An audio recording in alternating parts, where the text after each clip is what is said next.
Hi there. Former Republican Congressman Joe Scarborough, God, do I know that name, resigned in 2001.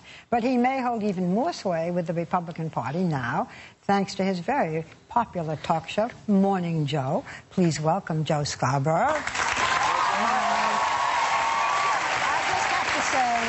As you know, that I am a big fan of your show. I watch Good Morning America, yes I do, but then I cheat and I go over and I also watch Joe. Thank you. Okay. I'm gonna be vocal. My son and I love Morning Joe. Well, thank you so much. Yeah, but you know, we're for ABC News and you're not a great pal of that show. Moving right along, not only is there Joe, but there is his co-host, Mika Brzezinski, who is who's reading his book. What a co-host.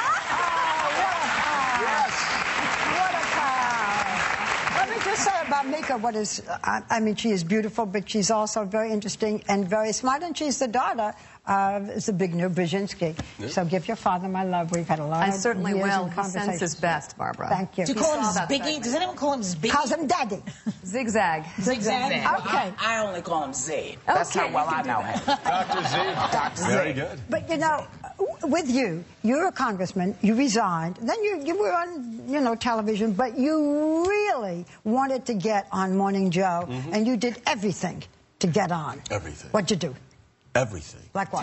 No, it was a great opportunity because after Imus got in trouble for commenting on women's basketball teams, I thought it was a great opportunity to talk issues and maybe talk about them for more than 3 minutes, which is about all you get in prime time. Good luck. We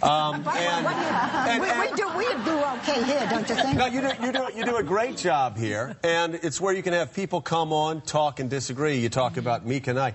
Waterboarding and interrogation drives us crazy. Yeah, that's one of the few. How'd you get the job? All right, Barbara. People need some advice on how to get a job. All right, so here's how you get a job. First of all, Don Imus has to say some inappropriate things. Right. After he does, you say, my time has come. And so that weekend, I actually went on Photoshop. I knew they weren't going to give me the chance because I am the one conservative at MSNBC. And I did like a poster. I said, I think this is the future of news. You're crafty. You're talking, right, you're talking about a shrinking news hole. You're talking about how there has to be more debate. We're going to go another direction. We're going to have guests on for 15 minutes. We're going to have people on that disagree with me, and we're going to be civil. Okay, but what'd you do with these pictures? We're still trying to figure out how you got the job. I sent the poster. He does go on. He does go on. Very quickly, I sent the poster. They gave us a chance. Okay. Mika was there. Willie Geist was there. And after about 3 minutes, Tom Brokaw walked into Phil Griffin's office and said, Scarborough. Oh. Who would have guessed it? Who would have guessed? And, yeah, so we passed the audition. Okay, just want to get, just before we do, well, yeah, you do. Sure.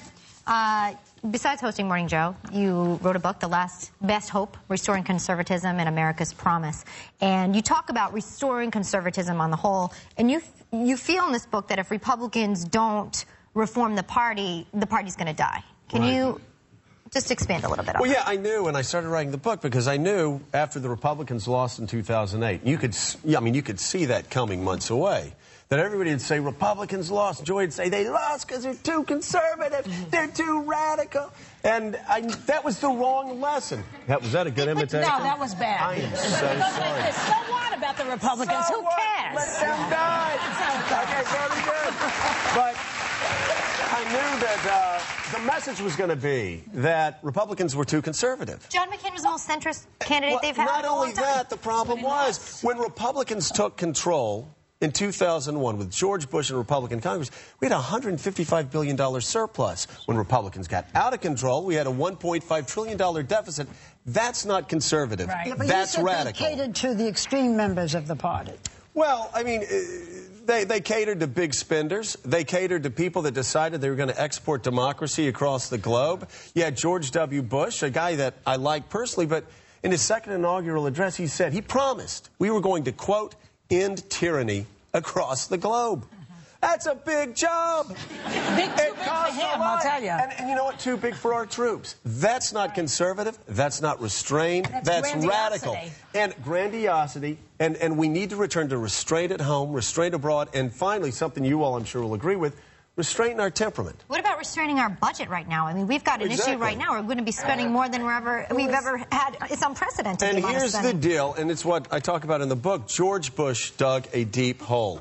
President Obama's digging that hole much, much deeper. Yeah. And I'll tell you, there are Democrats that come out to the book signings and conservatives that come out to the book signings, Republicans, and they're all concerned. The deficit is 20% Obama, 80% Bush. Right. That's the statistic. Right. So everybody's blaming Obama. It really is the previous administration that got us in this hole. And I don't see what Republicans.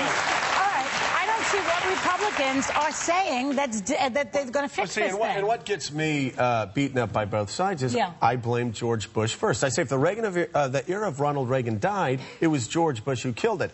But you've got to look forward.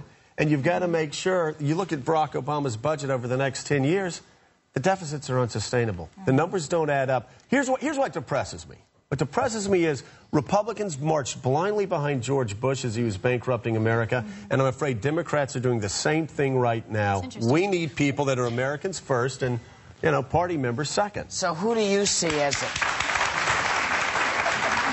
Thank you. Three conservatives. That's great. You don't have to be conservative to disagree with that. No, to agree with you. Right. Oh, you're right. You're right. Who do you see? Because there have been a lot of, you know, pictures being held up as the next voice of the Republican Party, or this one or this one. Where do you see the party heading? I mean, because I agree with you. There is a belief that that the Republicans sort of got lost from. Right. So who do you see? I can tell you where it's not heading. A lot of those pictures are people who call the president a communist. A lot of those pictures that you see about leaders of the Republican Party are people that are calling the next Supreme Court justice a racist. That's not how you win elections. Not smart. That's how you drive up ratings and sell books. That's not how you unite America. Barack Obama reminds me an awful lot temperamentally of Ronald Reagan. Obama, far more liberal than middle America, but he's captured the center of American politics, just like Reagan. Barbara, you know, Ronald Reagan was a lot more conservative than middle America. But Reagan knew that Americans weren't going to follow him ideologically. They were going to follow him as a leader with an even temperament that could be accused of starting... They're very different men. Yeah. No, they're different men, but they both unite America through their temperament. Jimmy Carter, remember in the debate, said Ronald Reagan's going to start World War III. Reagan didn't yell back at him and say, you did that. He just sort of laughed and said... There you go again. Obama's like that. Very even-tempered. Right. Yeah, absolutely true. And that's what the Republican Party's lost. And if they don't reform, if they don't figure that out, they're going to die.